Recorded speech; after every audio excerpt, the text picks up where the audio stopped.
seorang laki-laki ketika dia menikah lebih dari satu, menimbulkan mudarat tidak terhadap istri, menimbulkan mudarat. Mudarat gak istri pertamanya mudarat dalam Islam. Tetapi kenapa diperbolehkan dalam agama Islam? Karena di situ ada maslahat yang lebih besar. Kalau tidak diizinkan dia akan terjerumus ke dalam perbuatan zina dan seterusnya. Maka di sini ada maslahat yang lebih besar.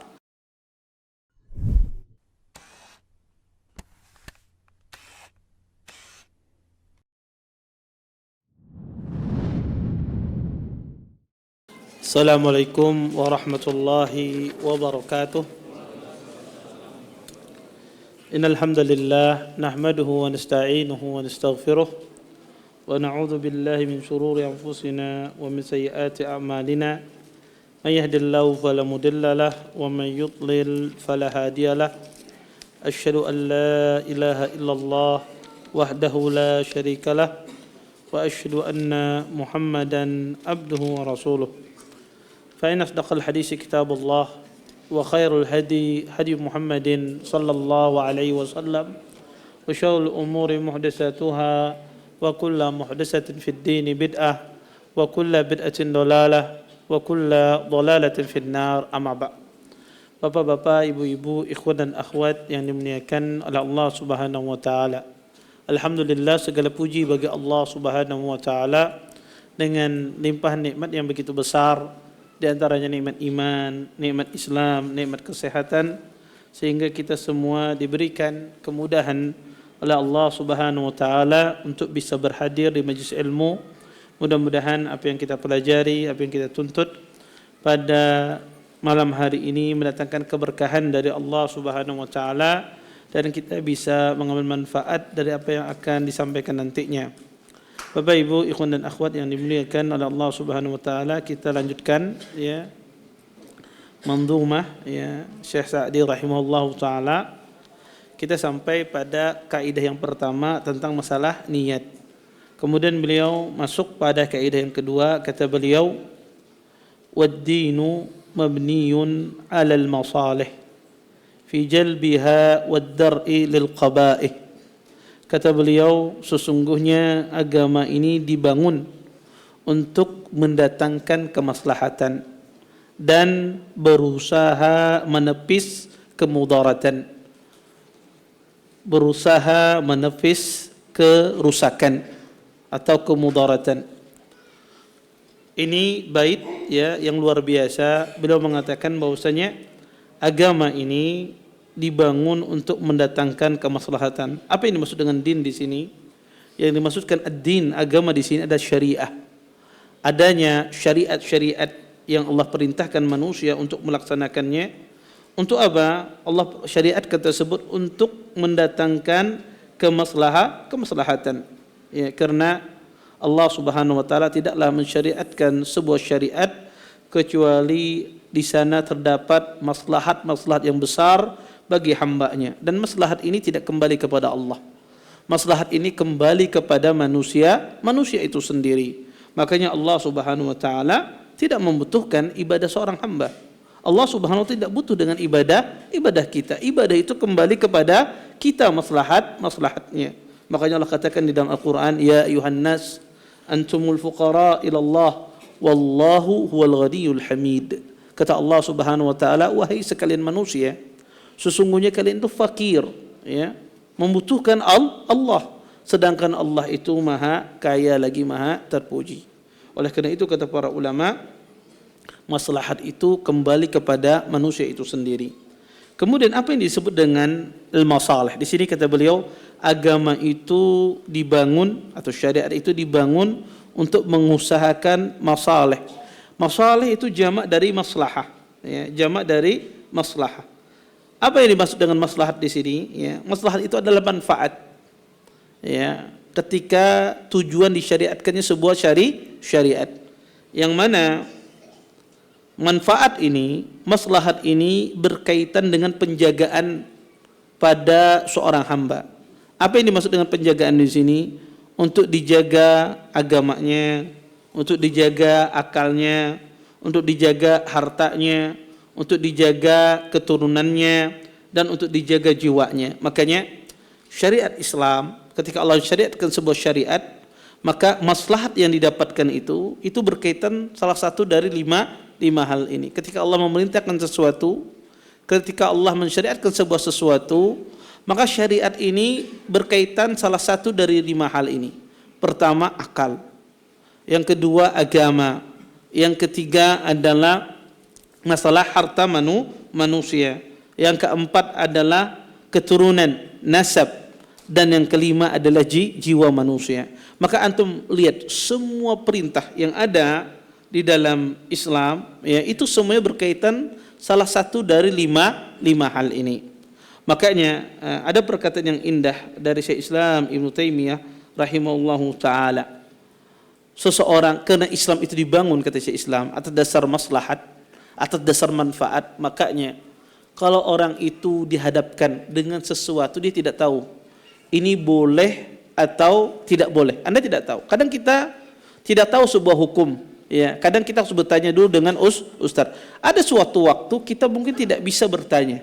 Mungkin sewaktu-waktu kita nggak bisa bertanya, entah ustadznya kah, ya, di reject HP antum, ya deh, diblokir, kebanyakan bertakun ini. Ya, ya. Maka ada kadang orang sewaktu-waktu orang tidak bisa bertanya. Kata Syekh Islam, kadang-kadang seseorang itu ishtibah, padanya ini boleh apa tidak.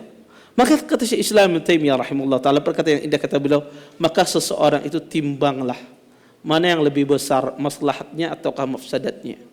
Kalau sesuatu itu yang paling banyak adalah mafsadatnya, kerusakannya, maka ketahuilah itu sesuatu yang haram pasti.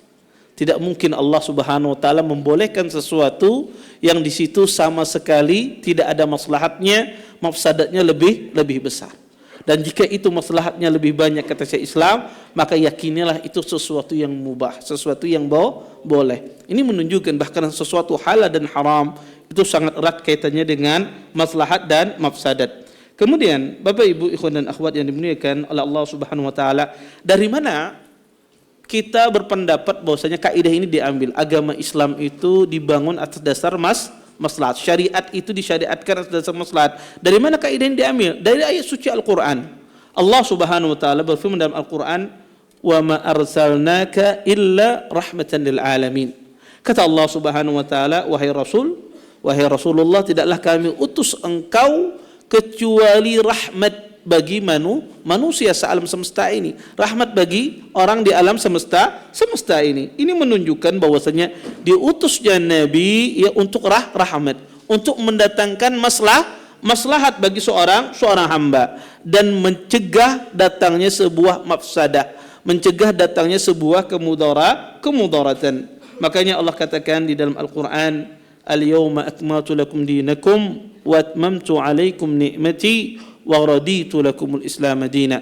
Kata Allah, pada hari ini aku sempurnakan agama Islam untuk kalian dan ya aku cukupkan nikmatku atas kalian dan aku ridha bagi kalian adalah agama. Maka kata para ulama, di antara kesempurnaan nikmat Allah Subhanahu wa taala pada umat ini adalah dengan disempurnakannya agama ini. Dan kesempurnaan agama dan kesempurnaan nikmat dengan cara di situ bisa mendatangkan maslahat dan mencegah kemudaratan. Maka tidak mungkin seorang itu sempurna nikmatnya tetapi tidak mendatangkan maslahat pada agamanya.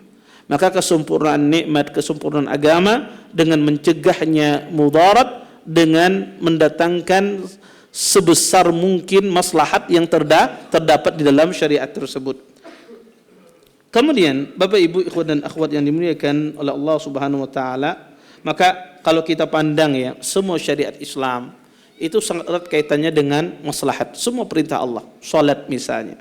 Ketika Allah Subhanahu wa taala memerintahkan kita salat, maka terdapat ya maslahat yang besar. Orang dengan salat menjadikan hatinya tenang. Orang dengan salat ya menjadikan ya berkumpulnya manusia satu sama lain, saling kenal dengan salat. Ya, maka banyak sekali maslahat didapatkan dari salat itu sendiri. Ketika Allah Subhanahu wa taala memerintahkan untuk berpuasa, maka berpuasa ini ya sangat luar biasa manfaatnya. Di antara manfaatnya adalah seseorang tersebut bisa mencegah syahwatnya. dengan berpuasa dia menjaga lisannya, menjaga matanya dari hal-hal yang Allah haramkan. Di antara maslahat ketika Allah perintahkan untuk berzakat, maka itu mensucikan harta bagi orang yang memilikinya, membantu orang fakir miskin. Terdapat maslahat, maka Anda perhatikan semua maslahat, semua perintah Allah, semua syariat Allah di sana terdapat maslahat yang luar biasa. Maka kalau Anda lihat satu persatu, tidak Anda dapati kecuali Anda dapatkan di situ maslahat yang besar.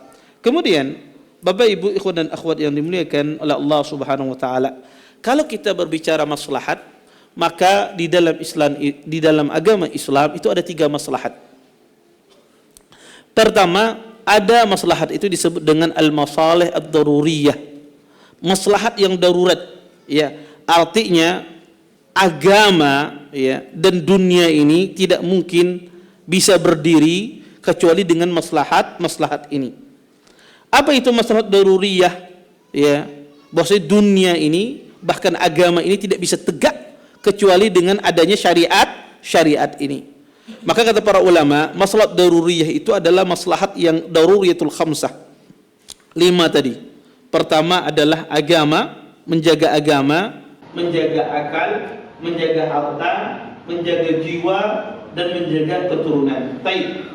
Kita mulai satu persatu. Hifdzuddin, menjaga agama. Apa? Ya, bagaimana Allah Subhanahu wa taala mensyariatkan sebuah syariat untuk menjaga agama ini? Dari sisi mana? Pertama kata para ulama,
menjaga akal, ya, menjaga akal. Maka banyak sekali bentuk penjagaan Allah, ya, penjagaan agama ini terhadap akal manusia. Di antaranya Allah Subhanahu wa taala mengharamkan, ya, segala sesuatu yang memabukkan. Kenapa? Untuk menjaga akal manusia.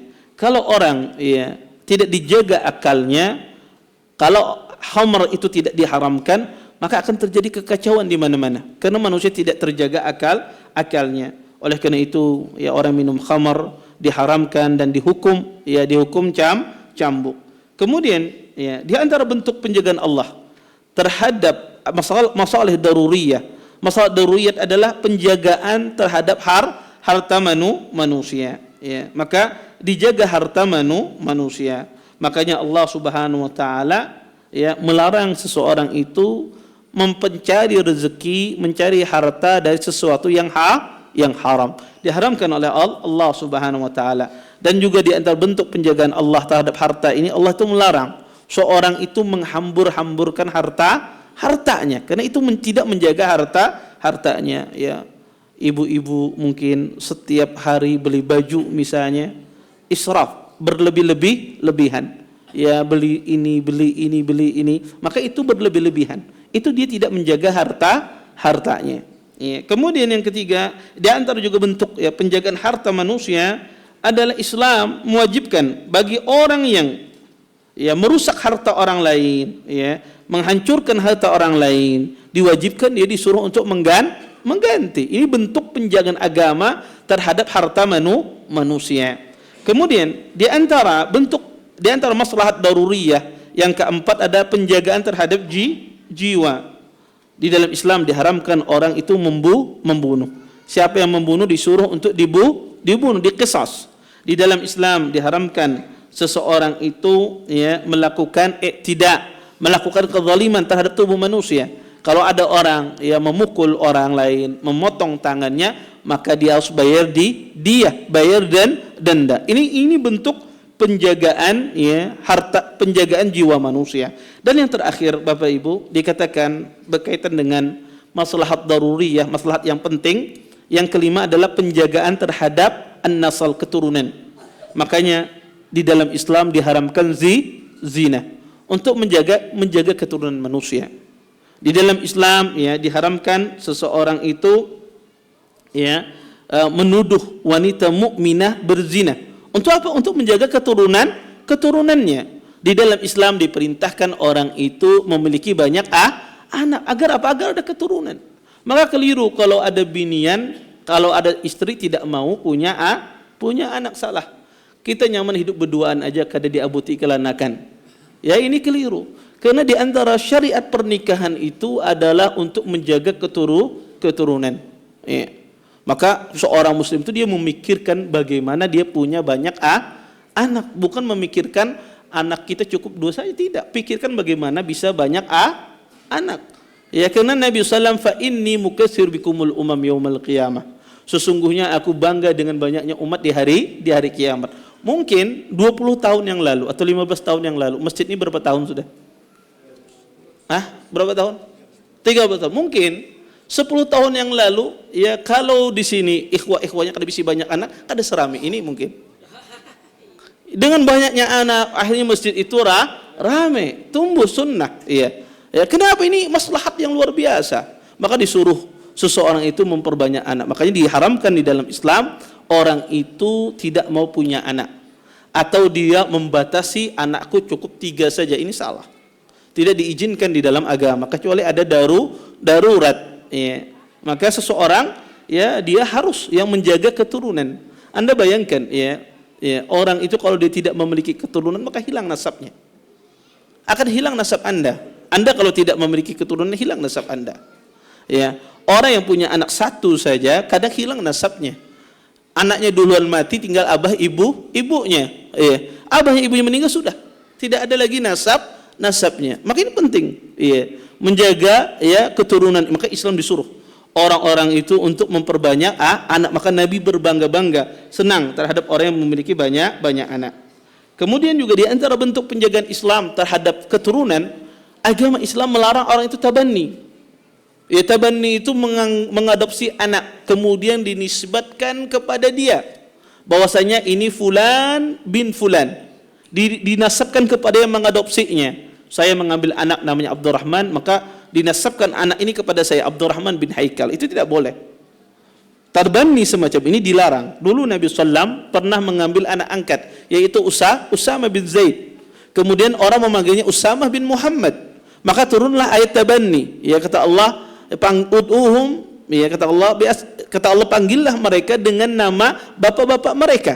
Ya, jangan dipanggil dengan, ya, nama tabanni, dengan nama ayah angkat mereka. Akhirnya pun Nabi menyuruh orang memanggil Usama dengan Usama bin Zaid untuk menjaga keturunan. Maka banyak sekali kalau kita melihat syariat Islam, ya, dalam menjaga keturunan ini. Maka ini pertama maslahat. Maslahat yang disebut maslahat daruriyah.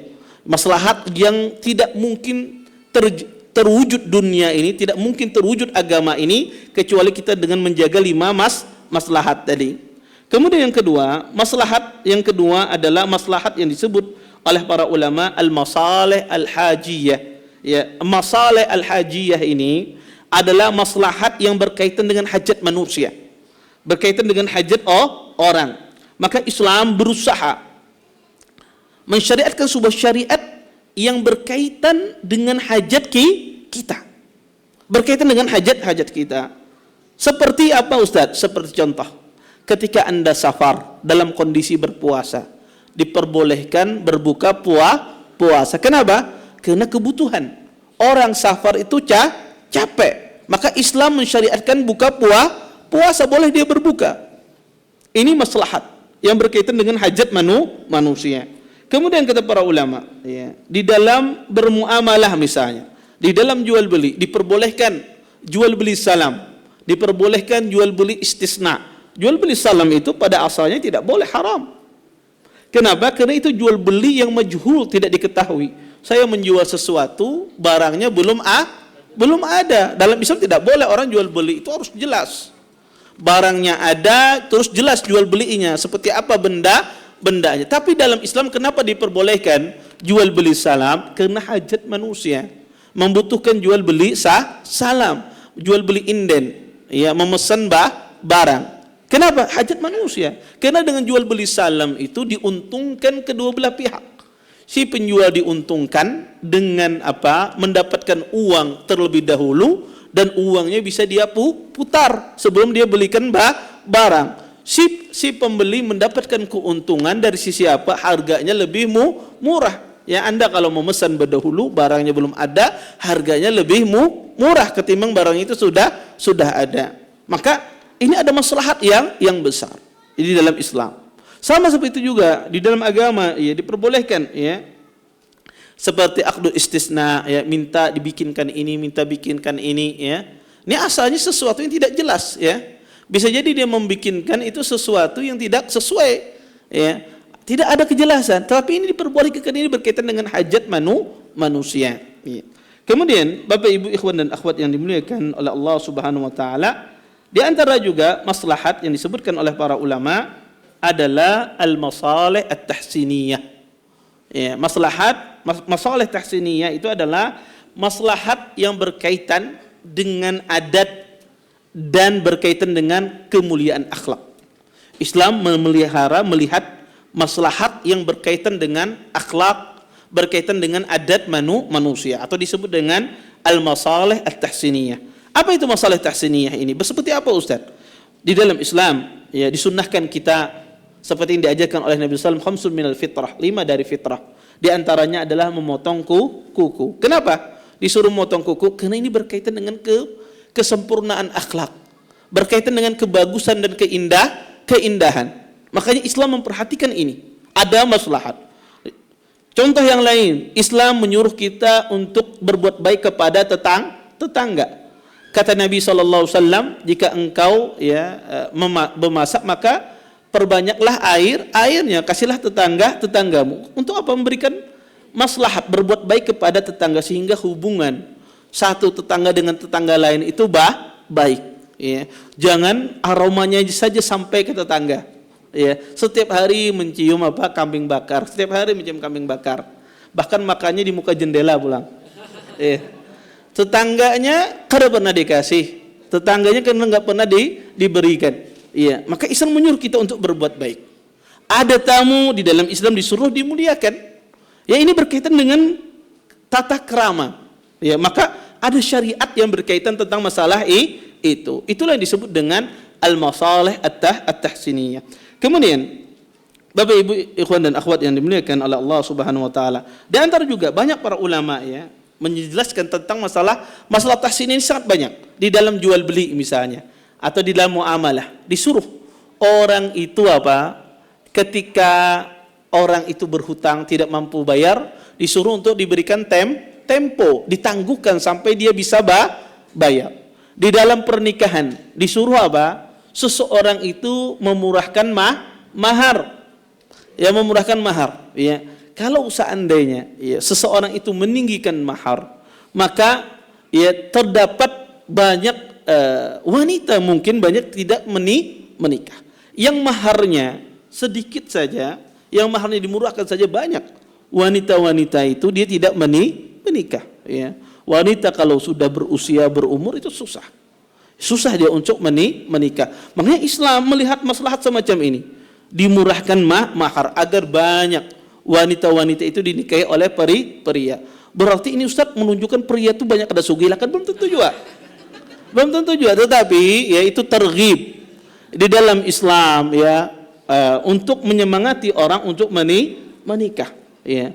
Karena kadang-kadang sebagian orang berpikir dia mengeluarkan mahar yang banyak, biniku nih bisakah aku seumur hidup lawan inya, mesti seminggu aja rugi aku. Kadang ada orang berpikir demikian. Maka ketika dia memiliki mahar yang tidak terlalu tinggi, maka dia berani menikah. Ada orang itu banyak laki-laki itu takut untuk menikah. Ya. Maka Islam menyuruh untuk memurahkan mahar sehingga banyak ya wanita-wanita itu dia menikah. Kemudian Bapak Ibu ikhwan dan akhwat yang dimuliakan Allah Subhanahu wa taala, ini berkaitan dengan maslahat tadi. Kemudian kata Syekh tadi, fi jalbiha wad dar'i lil qaba'ih. Islam itu dibangun untuk mendirikan maslahat. Syariat itu dibangun untuk mendatangkan manfaat dan mencegah mudarat. Taib. Perkataan Syekh di sini wad dar'i lil qaba'ih, untuk mencegah kemudaratan. Ya, ini kata para ulama berkaitan dengan dua kaidah yang sangat agung. Kaidah yang pertama adalah kaidah la darara wa la dirar. Bahwasanya agama Islam itu ya mengharamkan seorang muslim tidak boleh dia melakukan darar dan juga tidak boleh dia melakukan dirar. Apa itu darar dan dirar? Para ulama mengatakan darar itu, kata para ulama, darar dan dirar itu maknanya sama. Darar dan dirar itu maknanya sama. Sebagian ulama membedakan. Kata para ulama, darar itu adalah seseorang memudaratkan orang lain dan dia mengambil manfaat dari kemudaratan orang tersebut. Sedangkan dirar ya, dia memberikan mudarat kepada orang lain tanpa dia mengambil manfaat. Sebagian ulama mengatakan makna darar itu adalah dia memudaratkan orang yang sebetulnya tidak memudaratkan dia. Antum mengganggu orang padahal dia tidak mengganggu antum. Ini makna darar kata para ulama. Adapun dirar kata ahlul ilm adalah seseorang ya dia memberikan mudarat kepada orang lain akibat dia telah memberikan mudarat kepadanya.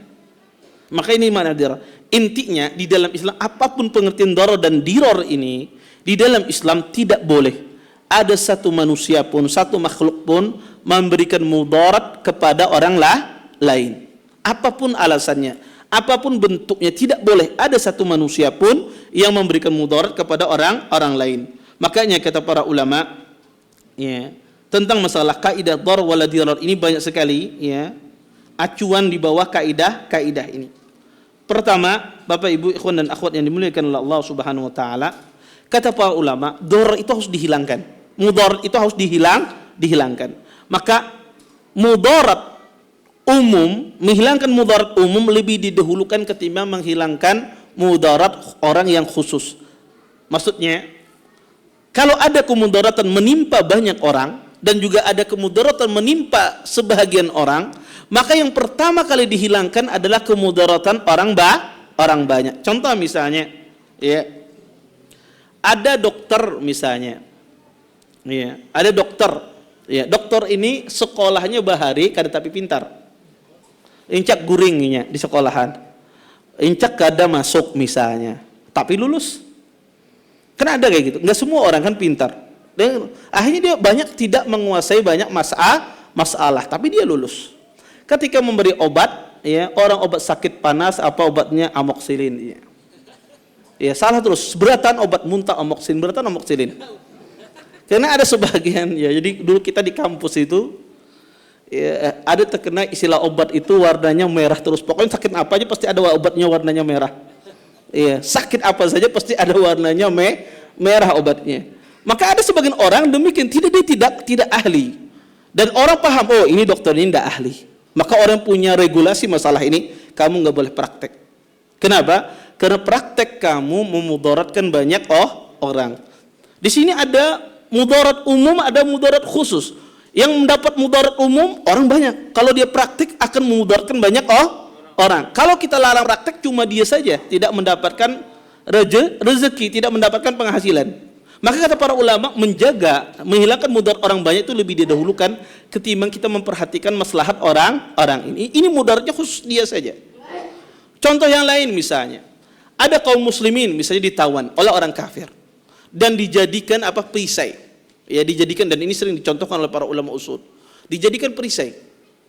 Maka kalau Anda memanah, yang terkena panas siapa? Orang muslim, tawanan tersebut. Sehingga Anda tidak bisa menyerang. Kalau Anda tidak bisa menyerang, mereka akan menyerang Anda, menghujani panah. Mereka balik menghujani panah kepada kita.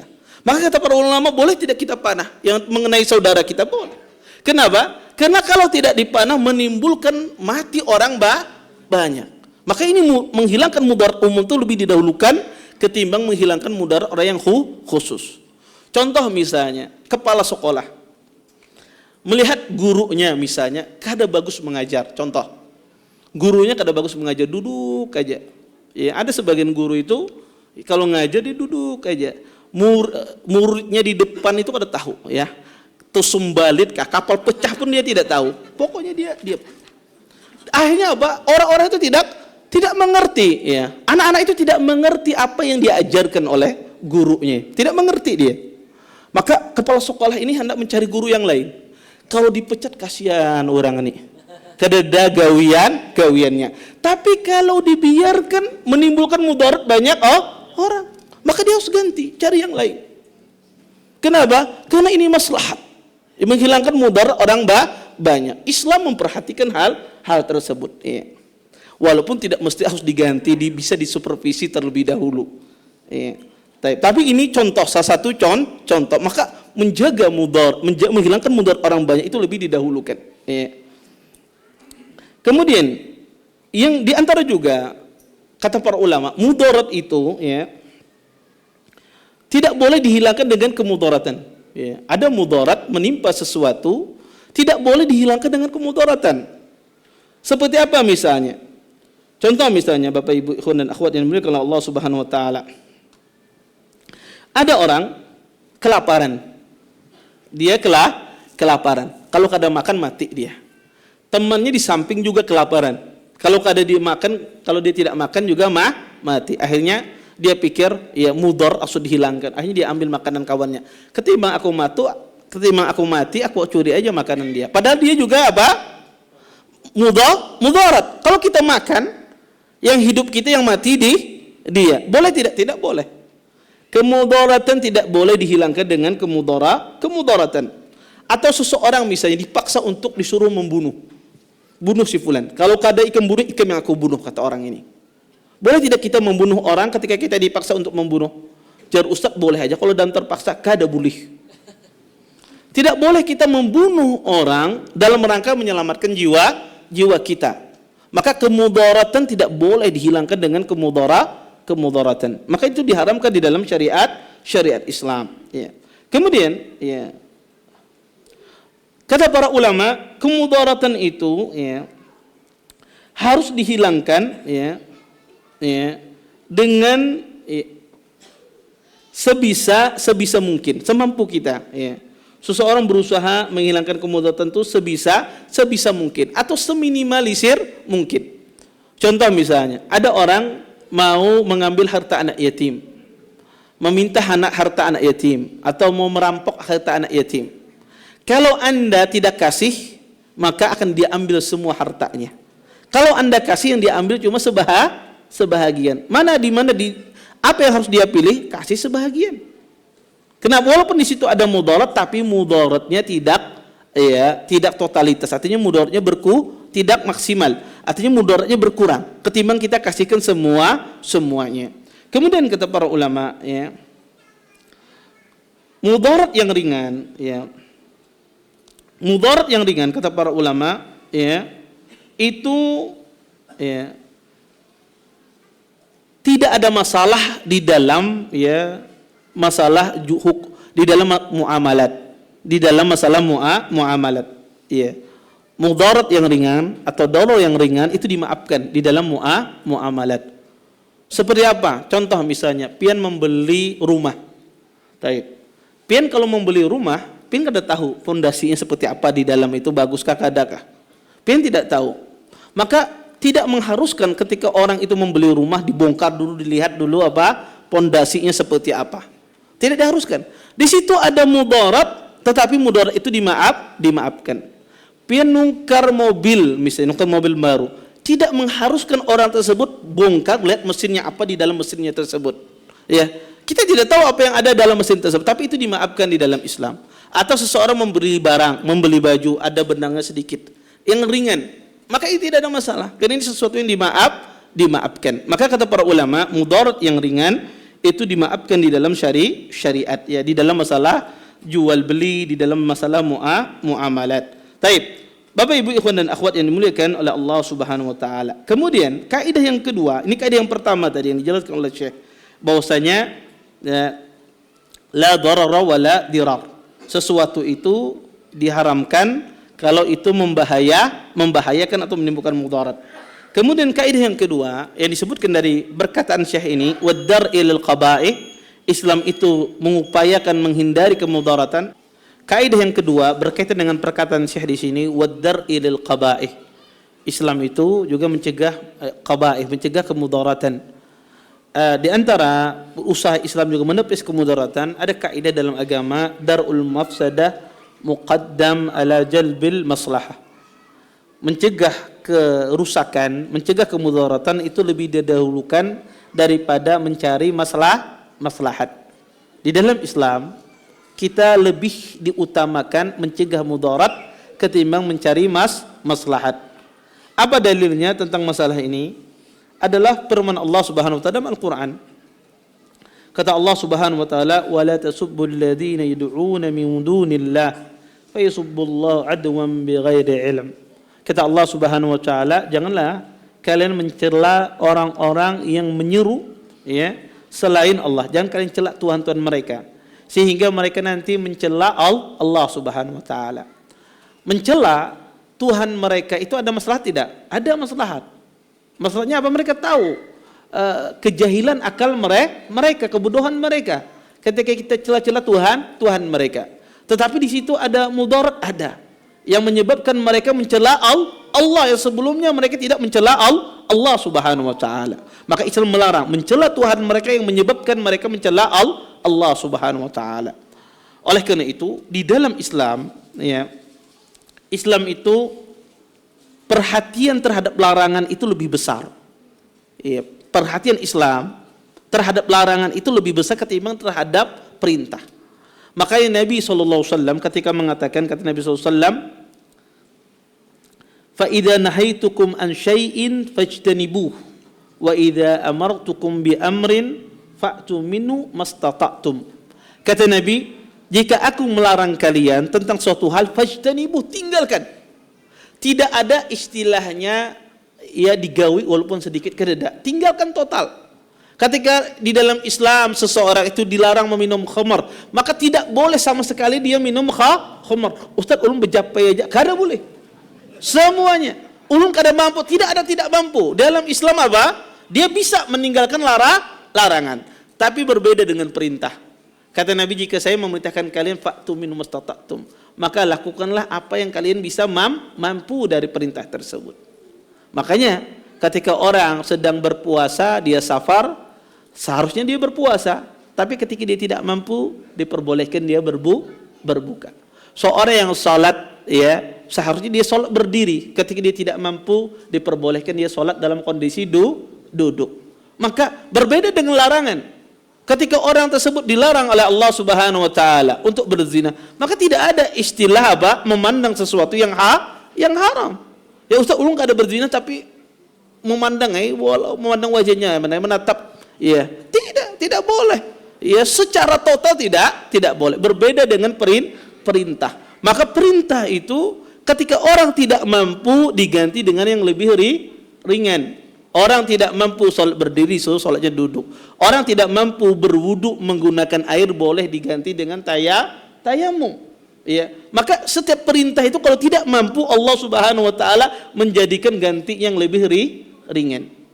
Kemudian kata para ulama, kaidah ini Bapak Ibu, ya, kaidah ini, ya, dipakai mencari maslahat, mencegah mafsadat itu didahulukan ketimbang mencari maslahat. Kalau seandainya maslahat dan mafsadatnya itu sama. Tapi kalau maslahatnya lebih besar daripada mafsadatnya, maka maslahat itu lebih didahulukan daripada mencegah mudarat. Seperti apa misalnya? Ya. Contoh misalnya, ketika, ya, imam para ulama mencontohkan, ya, ketika maslahat itu lebih besar. Ketika seseorang tidak bisa berwudu, ya, tidak bisa berwudu, tidak ada air, dan juga tidak bisa bertayamum, tidak ada debu. Contoh seperti orang yang misalnya terjebak, ya, di padang, ya, najis misalnya, tidak bisa keluar dia di lubang tersebut, yang mana lubang tersebut najis semua. Kemudian di sisi dia tidak ada air, tidak ada turab, tidak ada tanah. Apakah dia sholat atau tidak? Kalau dia sholat tanpa wudu dan tanpa tayamum. Kalau dia tidak sholat, maka dia meninggalkan perintah Allah Subhanahu wa taala.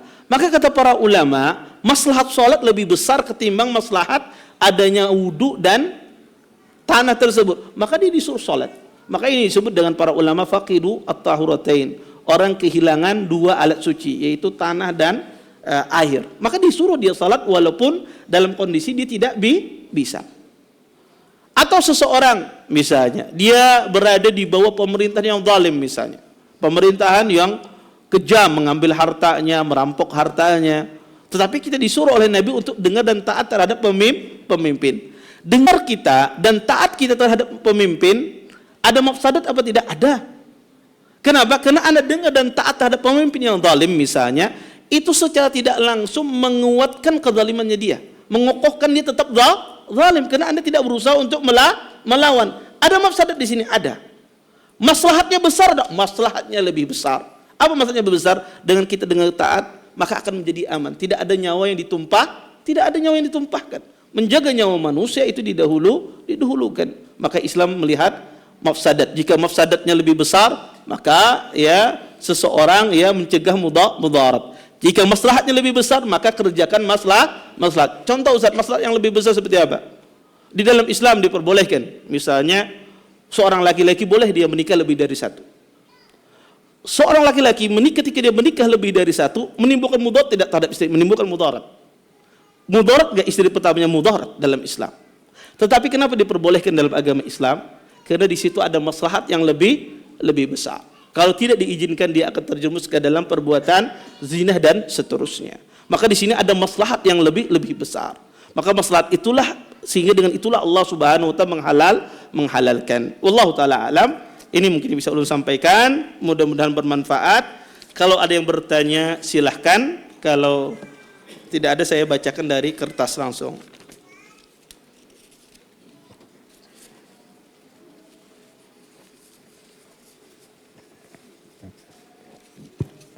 Ustadz, tadi mungkin salah ucap anak angkat Rasulullah, barangkali Zaid bin Haritsah, bapaknya Usama.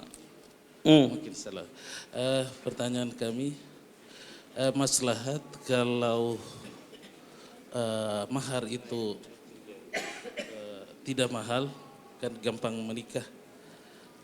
Di Saudi Arabia yang mengenai rujukan kita, di sana kan sangat mahal pernikahan hingga banyak wanita yang tidak menikah.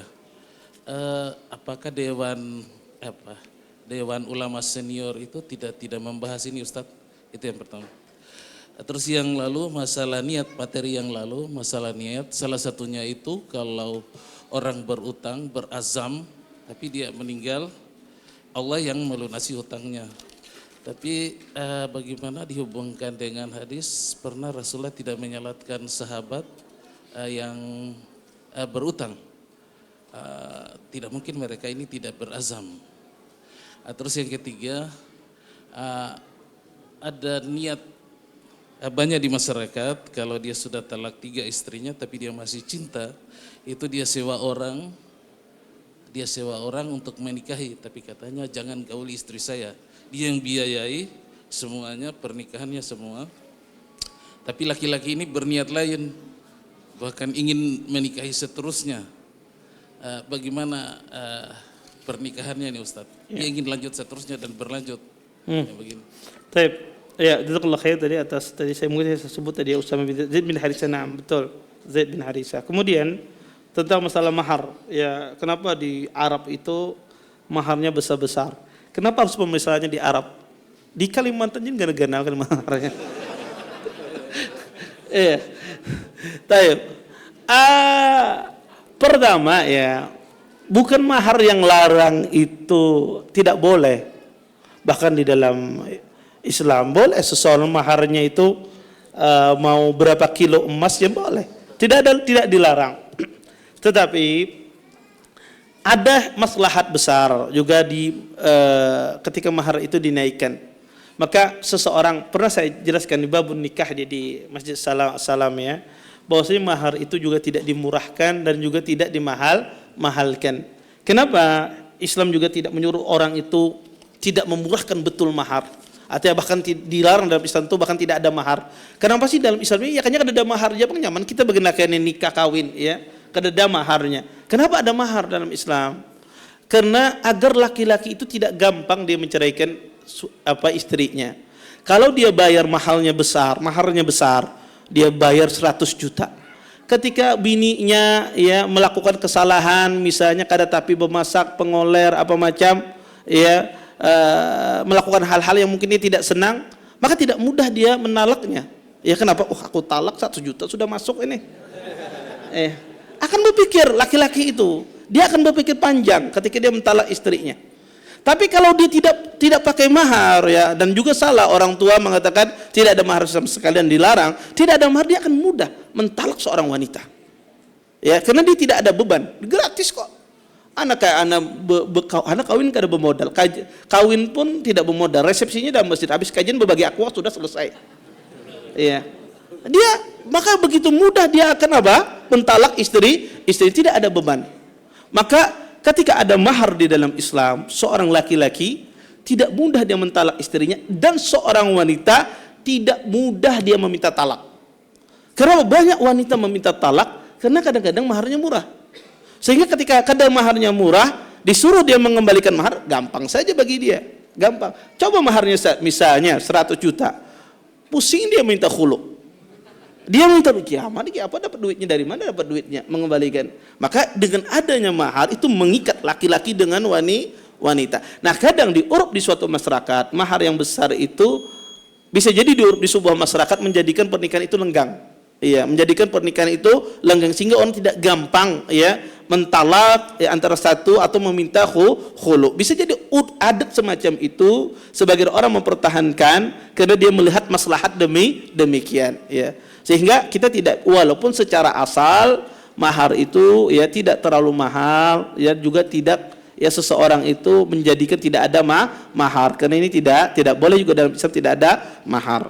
Kemudian orang yang berhutang, sahabat yang berhutang, sahabat Abu Qatadah ya kalau nggak salah ya, maka Nabi SAW ingin menjelaskan syariat bahwasanya orang yang berhutang ya, itu penjelasan syariat ya, penjelasan syariat, orang yang berhutang itu harus dibayar ya, harus dibayar, baik itu dibayar oleh dari hartanya dia atau dari harta warisnya. Nabi ingin menegaskan bahayanya orang itu berhutang dia tidak membayar.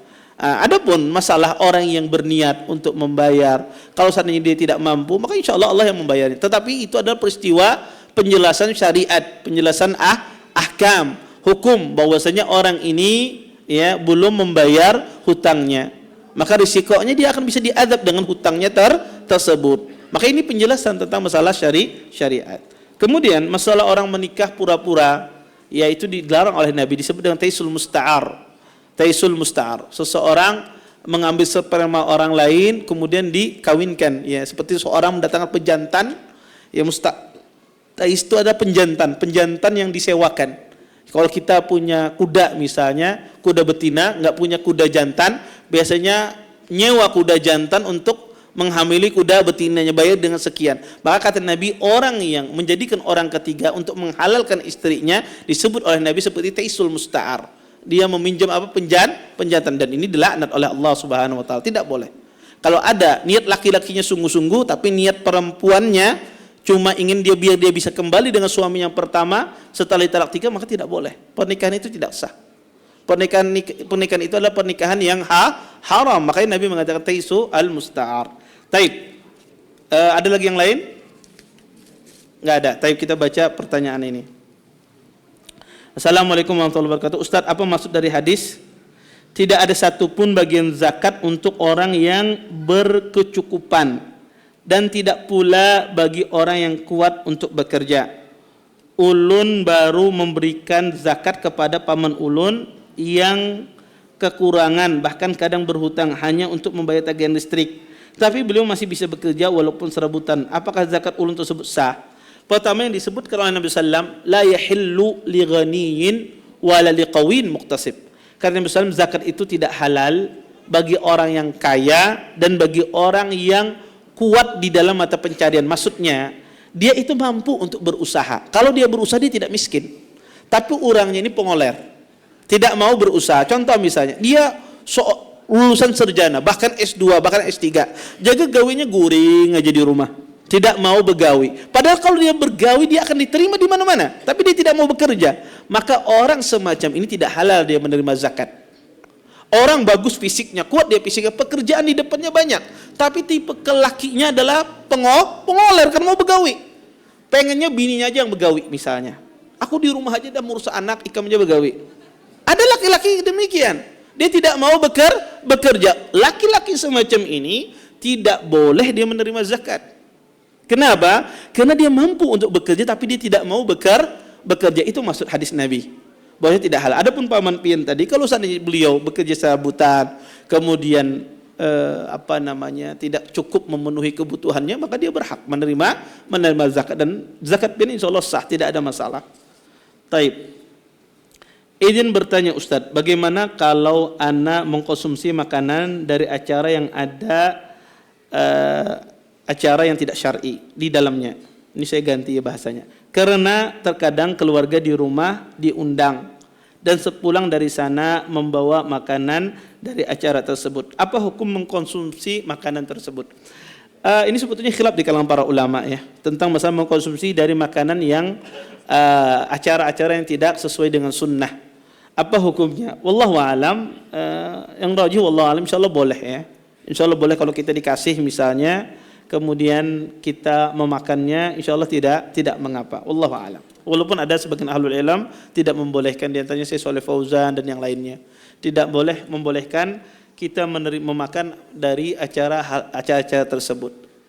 Baik, izin bertanya Ustadz, apakah boleh saya kesal kepada orang yang berhutang kepada saya karena yang berhutang tadi tidak menghiraukan saya?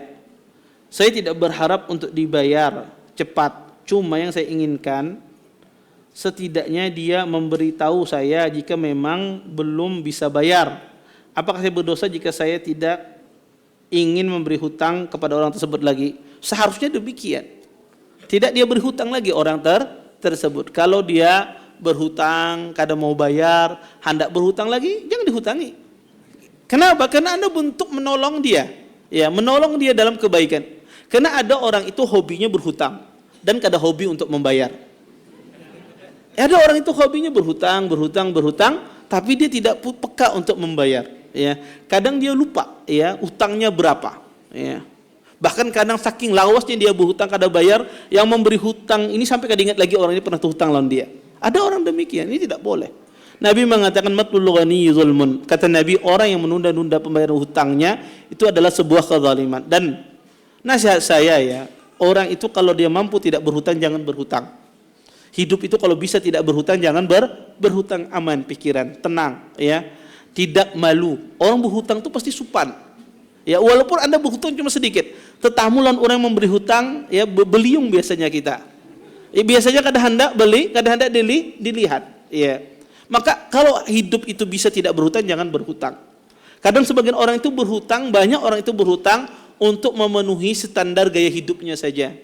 Ya, standar gaya hidupnya saja. Ingin, ya, misalnya dia berhutang biar bisa beli kayak orang jual beli baju. Kalau kada kawa sudah. Kalau kada kawa beli mobil, ya pakai sepeda motor.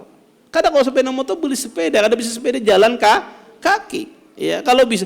Maka untuk apa seseorang memenuhi gaya hidup sedangkan kita tidak mampu, ya. Maka orang itu kalau dia tidak berhutang itu hidup Anda tenang, tentram, ya, tidak kepikiran, guring, nyaman, ya. Kalau berhutang tuh mikirkan dia besok bayarnya kiapa. Dia dikejar-kejar dengan hutangnya. Makanya dia dihinakan, ya. Orang berhutang itu walaupun hutang itu boleh, sekali lagi saya katakan hutang itu boleh. Tetapi Ustaz, kalau berbisnis kiapa? Orang berbisnis beda dengan orang yang tidak berbisnis. Orang yang berbisnis berhutang itu strategi bagi dia bagaimana cara dia menambah hartanya. Bukan dia tidak mampu bayar, dia mampu bayar. Tapi strategi dia dengan cara berhutang, dia bisa menambah omset dia. Itu pada hakikatnya dia kelola. Tapi ada orang yang berhutang karena membutuhkan. Kalau bisa Anda tidak berhutang, jangan berhutang. Maka kalau ada orang yang tidak bayar dengan hutang Anda, apakah boleh tidak dihutangi? Sangat boleh. Sangat boleh. Ya, taib. Dan orang yang berhutang itu, ketika Anda menghutangi orang, tegur saja. Jangan tidak ditegur. Biar ada hutang lolon ulun, weh apa bayar? Tegur. Jangan pian supan. Kadang nih yang memberi hutang ini supan. Yang berhutang kada pernah supan. Bahkan disarikinya, ya. Bahkan ini menceleng, kadang-kadang kita perhatikan tambah menceleng, ini kita tambah malu, keliru. Ya, tegur, ingatkan dia, baik-baik. Ya, taib. Adakah nanti pembahasan masalah muamal? Ada, kaidah-kaidah ini ada banyak, semua kaidah ini berkaitan dengan muamalah semuanya. Maka saya berusaha menyebutkan contoh-contoh yang juga ada kaitannya dengan muamalah. Apa hukumnya mainan anak-anak berbentuk seperti makhluk hidup, Ustadz? Mainan anak-anak, ya, yang berbentuk seperti hidup, boneka misalnya, boneka Barbie dan semisalnya, apakah boleh atau tidak? Khilaf ulama di kalangan para ulama, ada dua pendapat. Pendapat yang pertama tidak membolehkan. Kenapa kata mereka? Karena itu adalah masuk dalam kategori hadis Nabi sallallahu alaihi wasallam, la'anallahu al-musawwirin. Sesungguhnya Allah Subhanahu wa taala melaknat orang-orang yang melukis menggambar. Maka ini kata mereka termasuk dalam masalah melukis dan menggambar. Mereka masukkan dalam hal tersebut, termasuk untuk anak-anak. Sebagian ulama membolehkan dengan dalil hadis Aisyah. Aisyah bermain bonekaan, ya, bermain bonekaan, dan itu tidak dilarang oleh Nabi SAW. Tetapi sebagian ulama yang melarang, kata mereka boneka zaman dahulu itu berbeda dengan boneka zaman sekarang. Boneka zaman dahulu itu ibarat, ya, mujassam semacam ini, ada bentuknya, kemudian ada matanya pun tidak persis, ya. Hidungnya pun tidak persis, ya. Maka kata mereka berbeda dengan boneka zaman sekarang. Boneka zaman sekarang orang kada lagi membedakan mana bininya, mana boneka. Saking persisnya, ya, dengan manusia, ya. Sehingga kata mereka ini tidak boleh. Wallahu a'lam, ya. Dari dua pendapat ini, kalau saya anak pribadi condong pada pendapat yang membolehkan. Karena ketika Nabi membolehkan untuk Aisyah bermain dengan bonekanya, walaupun boneka tersebut tidak persis seperti manusia, karena itu berkaitan dengan teknologi zaman dahulu. Ya, zaman dahulu teknologinya demikian, tidak seperti zaman sekarang, ya. Maka ketika intinya ada dia makhluk hidup, terlepas dia persis banget atau tidak, tapi intinya dia makhluk hidup. Ketika Nabi membolehkan untuk Aisyah, maka itu diperbolehkan juga untuk anak-anak kecil. Maka untuk anak-anak kecil insya Allah tidak mengapa selama pertama tidak berbau unsur kesyirikan, tidak berbau hal-hal yang menimbulkan fitnah dari mainan tersebut, ya. tidak mengganggu agamanya, maka insya Allah tidak mengapa kalau seandainya perlu dikasih. Kalau tidak dikasih ya lebih baik ya diganti dengan yang lain. Tapi kalau untuk dikasih, untuk mendidik anak itu menjadi seperti ibu misalnya, menyayangi adiknya, belajar memandikan misalnya, maka insya Allah tidak mengapa. Dan ini masalah khilaf di kalangan para ulama. Wallahu taala alam.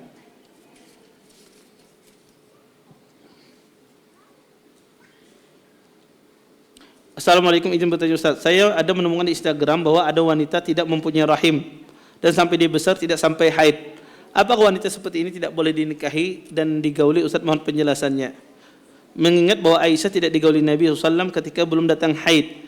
Boleh wanita semacam ini digauli, ya. Nabi tidak menggauli Aisyah karena Aisyah belum balik. Kalau ini dia sudah balik, tapi ada wanita yang emang dibahas di buku fikih itu diangkat haidnya, tidak pernah haid. Dia diangkat haidnya karena ada penyakit. Dia bukan wanita, bukan dia normal, dia ada penyakit sehingga dia tidak ada haid. Ya, apakah itu diperbolehkan? Diperbolehkan dinikahi dan diperbolehkan digauli. Kalau itu tidak diperbolehkan, ya tidak diperbolehkan wanita yang tidak haid itu dinikahi, maka kasihan ya ummahat yang usianya 70 tahun sudah kada haid, kada boleh dinikahi. Padahal bisa jadi ya orang-orang yang usia 70 tahun yang tidak ada haid banyak yang mencarinya, banyak yang mau menikahinya. Makanya dalam Islam tidak ada batasan umur dan tidak dilihat itu haid atau tidak haidnya. Karena orang-orang yang apalagi wanita usia 50 ke atas biasanya sudah tidak haid, tetapi dia tetap boleh menikah, tetap dia boleh digauli. Taib. Afwan, izin bertanya Ustaz, jika kita ingin memperbanyak anak namun istri sudah tidak kuat lagi dan sudah terlalu kecapean, bolehkah kita niat menikah lagi? Ini tidak perlu dijawab, sekedar niat tidak ada masalah. Sekedar niat aja. Semua di sini berniat beratan. Taib. Assalamualaikum warahmatullahi wabarakatuh. Semoga Allah senantiasa merahmati dan menjaga Ustaz serta keluarga.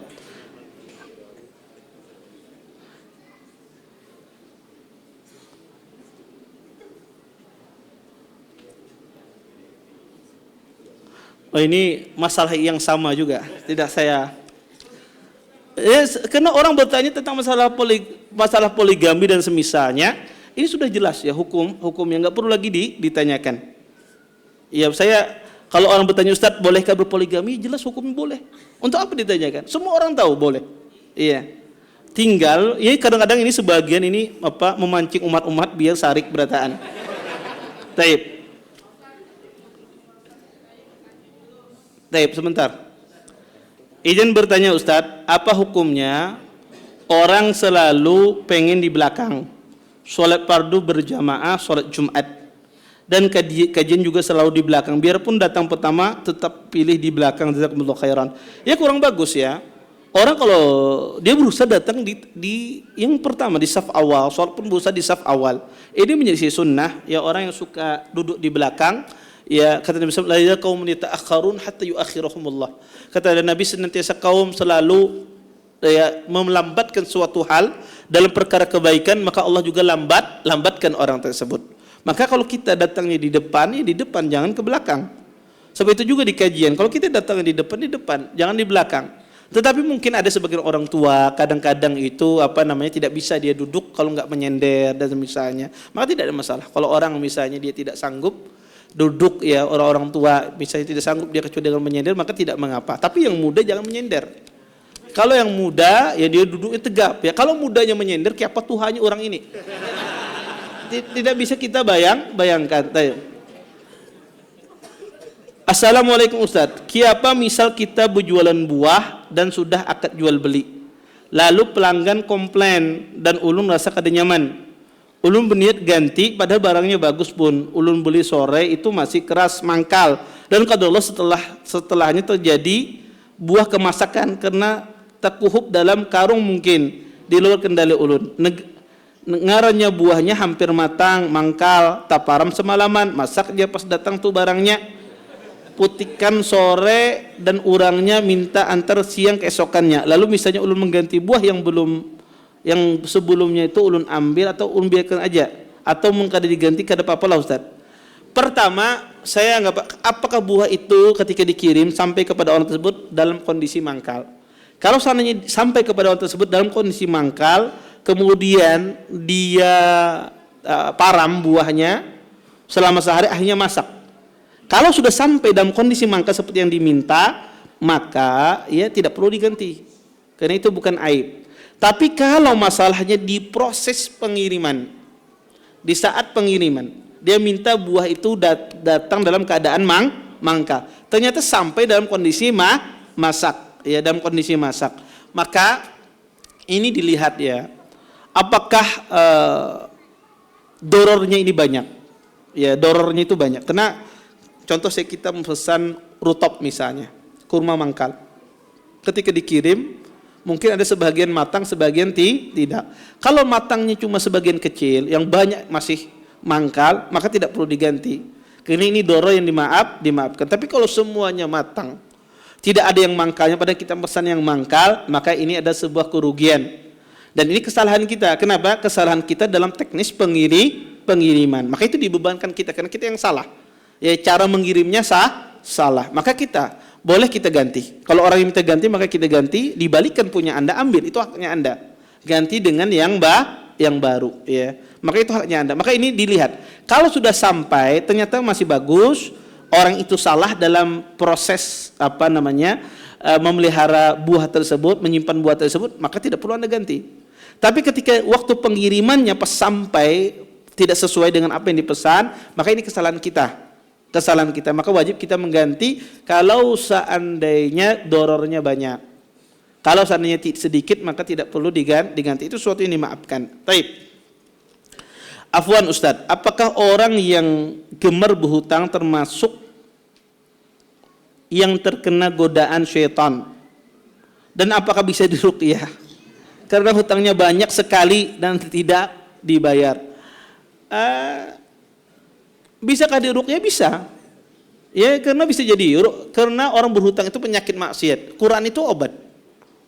Quran itu obat untuk menghilangkan semua penyakit, termasuk adalah penyakit hati seseorang. Orang gemar berhutang itu penyakit hati dia. Ya, maka bisa diruqyah dengan Al-Qur'anul Karim. Ya, diniatkan, diruqyah, dibacakan, tidak ada masalah. Ya. Dan ya, apakah itu termasuk godaan syaitan? Bisa jadi itu godaan syaitan, menjerumuskan dia untuk berhutang dan dia tidak membayar hutangnya. Wallahu alam. Tadi yang bertanya, ya.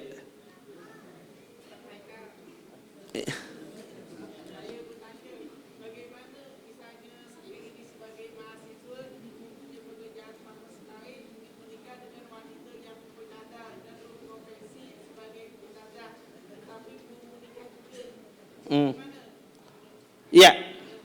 Taib. Beliau menanyakan, mahasiswa tidak punya pekerjaan, ingin menikah, bagaimana hukumnya? Boleh, tidak ada masalah. Wallahu a'lam.